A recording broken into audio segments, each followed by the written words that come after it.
want to say that I always keep this like Bitcoin versus HEX debate in my back pocket whenever there's opportunity to actually like we talk the personality side, we talk the social side, the technical side too. I'll just go through real quick and then we'll go back to Corey. Security. I mean, well audited smart contract, great track record, 100% uptime, all that stuff. Code is locked, cannot be changed, unless there's a fork and consensus and community and all that stuff. But Bitcoin code can change. I don't think there's a huge possibility of like huge bugs getting introduced. I know Richard talks about that a lot. That's one thing I'm like, yeah, it's modular enough. I mean, I think it's had a few audits, but features, I mean, everything's about earning yield and what can you do with Bitcoin other than give it to somebody to lose your keys, right? Like it's just not the tool that you want to use for that type of stuff. You don't have to play for miners and you don't have to, all the greatest hits from Richard on that too. Usability, again, 100% uptime, stays up as long as Ethereum is up, and Ethereum's been up for a while. I think Bitcoin went down twice, once in 2010, another time in 2013.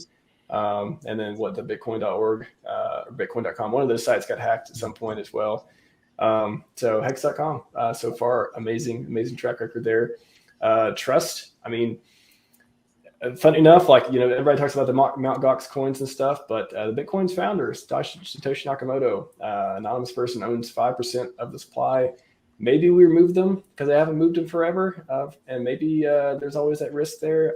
I don't know. Maybe one day they'll get forked out. Hard to say, but we know Richard and we know his mission is glory. And we know there's no rug pull. There's no incentive. There's not even enough money to get out that would even make anything like that worth it. So that's like the safe space, if you will, for that side. You can watch hours and hours of Richard debating this stuff with all the lawyers and all the things like that. It's just fantastic. Community, wow. I mean, we just spent the last 45 minutes talking about the HEX community and how amazing it is.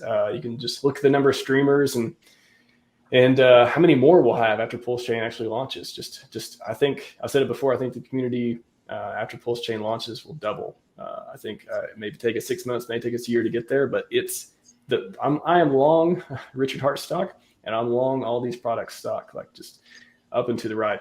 Price performance, I've only been around 2 or 3 years. Right now, everything's down, but HEX, it's did what, 8,000, 9,000, 10,000x, pretty good. So any of those points you could use to just to nicely and respectfully have a conversation about the pros and cons of Bitcoin versus HEX and have a debate, if you will. But my money's on HEX. That's where I'm at. And